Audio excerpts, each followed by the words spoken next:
Ya, pemirsa, pemerintah menyusun protokol dalam penanganan virus corona. Salah satu protokol yang diterbitkan yakni protokol di area publik dan transportasi. Berikut penjelasan singkatnya.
Tadi kita lihat beberapa protokol yang memang disiapkan untuk mengantisipasi terkait dengan corona ini. Tapi saya saya mau kembali ke Bu Hana lagi ya. Ini Bu Hana, Anda masih bersama kami? Bu Hana? Nah, kita terputus dengan Bu Hana, kita kembali ke... Nanti kita akan coba untuk hubungi lagi ya. Betul. Kembali ke Dokter Daeng, bahwa tadi kalau kita lihat ada sebuah protokol ya yang mengatakan bahwa salah satunya adalah terkait dengan cek suhu tubuh seperti itu.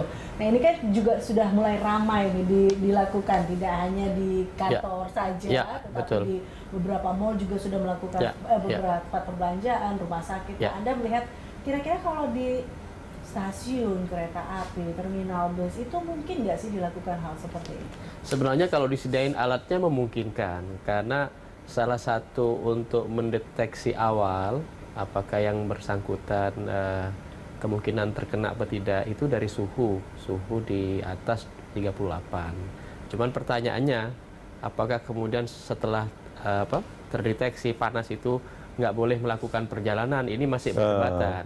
Tapi paling tidak kalau terindikasi suhu panas melebihi, maka yang bersangkutan bisa diminta dulu masuk ke poliklinik yang disediakan di area transportasi itu.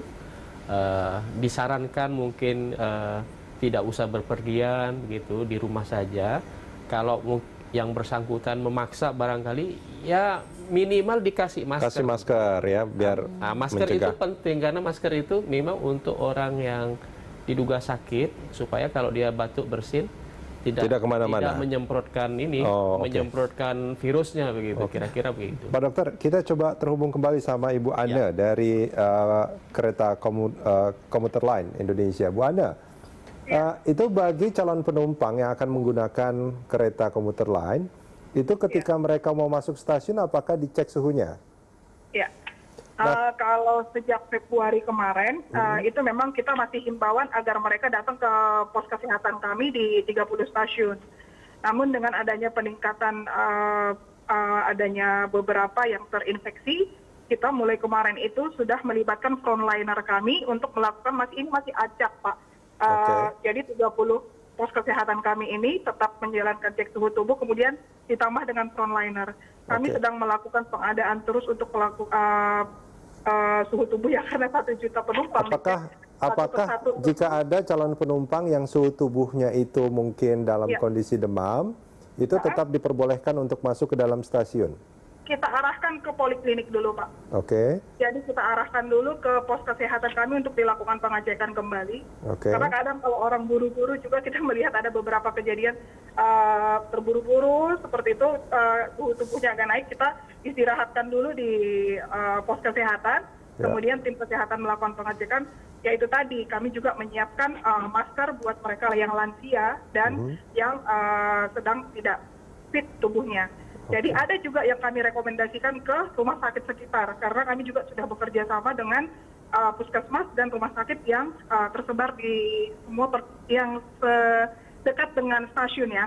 Jadi ada juga yang kami rekomendasikan untuk cek ke rumah sakit, karena di pos kesehatan kami kan untuk pengecekan lebih lanjut itu masih terbatas, jadi kami harus berkoordinasi dengan puskesmas dan rumah sakit terdekat. Oke, baik, artinya meskipun mereka mungkin calon penumpang ini mungkin sedang buru-buru atau ingin segera sampai tujuan, tapi ketika dicek suhunya itu memang mungkin ada demam, itu PT KCI harus harus ke pos kesehatan dulu. Harus ke pos kesehatan dulu ya? Iya, bahkan kemarin kita bikin SOP ya Pak. SOP kan kita ada 30 stasiun nih yang sudah menggunakan pos kesehatan. Tapi bagaimana dengan penanganan yang belum ada? Sebenarnya pos kesehatan itu bisa mengcover beberapa stasiun, sehingga kami menyiapkan ruangan, ada ruangan isolasi sementara ya. Di ruangan kepala stasiun, kemudian staf stasiun yang kami siapkan dibikin partisi, supaya petugas kesehatan kami bisa menuju stasiun terdekat. Jadi SOP ini terus kami sempurnakan berbarengan dengan pengumuman-pengumuman dari Kementerian Kesehatan. Bu Ane, terkait hand sanitizer yang tadi dikatakan disediakan di berbagai tempat, apakah itu bisa dipastikan bahwa memang hand sanitizer itu ada di tempat yang disampaikan tadi? Karena ada juga yang mengatakan bahwa nggak melihat juga misalkan di kereta api ada hand sanitizer, atau sebetulnya hanya di gerbong-gerbong tertentu atau di lokasi tertentu? Di 3-4 titik ya Pak, 3-4 titik di satu rangkaian itu kan ada 8-12. Jadi tidak di semua rangkaian ya, tidak di semua gerbongnya ya? Ya karena memang untuk memproduksi hand sanitizer ini juga kami terus berkoordinasi dengan penyedia ya Pak. Bahkan kemarin karena sedikit kesulitan ini, Pemda Bogor itu sampai mau membantu kami untuk menyiapkan tersebut. Tapi untuk informasi bersama kepada pengguna jasa komuter, kita harus membangun empati, kemudian Halo Bu Ane. Kami sudah mendistribusi lebih dari 2.000 botol. Karena apa? Hilang. Diambil, kemudian ada isi ulang di stasiun. Ini adalah fasilitas publik untuk membantu antisipasi virus. Jadi kita harus meningkatkan empati kita juga. KAI, KCI tidak bisa bekerja sendiri. Kita harus saling mensupport supaya pesan dari Pak Presiden kita bahwa antisipasi kemudian meminimalisasi penyebaran virus harus kita lakukan terus. Tapi kami Bu Ane, Bu Ane, terima kasih banyak sudah bergabung bersama kami di Landstalk, Ibu. Baik. Ini menarik juga ya. Ini di luar konteks bahwa banyak hand sanitizer yang hilang ini. Ini banyak masyarakat yang mungkin kurang kesadarannya mungkin ya bahwa itu adalah milik publik. Sanitizer mahal jadinya banyak yang ngambil.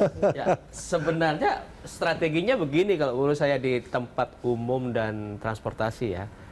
Tadi kan sudah diyakinkan bahwa areal transportasi itu baik kendaraannya maupun tempat kayak terminal atau stasiunnya itu kan rutin di disinfektan.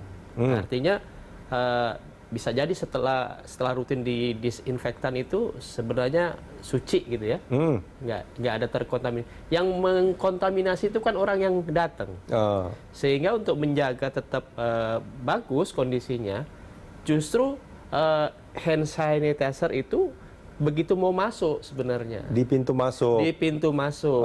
Kemudian untuk mencegah penumpang itu tetap ada kemungkinan terkontaminasi, di pintu keluar juga dikasih. Jadi mungkin bisa disederhanakan seperti itu. Kalau tempat terminal atau stasiunnya dan keretanya memang rutin dilakukan disinfektan. Semprotan disinfektan ya. Karena kalau begitu masuk, apalagi ada scanner gitu kan, begitu yang tidak fit ya. Dikasih masker supaya yakin tidak menumpahkan percikannya. Maka sebenarnya dibendung di awal pintu masuk dan sampai begitu di pintu dia keluar. Baik. Pak Dokter, terima kasih sudah hadir bersama kami di Landstalk. Mudah-mudahan memang kesadaran masyarakat juga semakin tinggi ya, supaya mereka tidak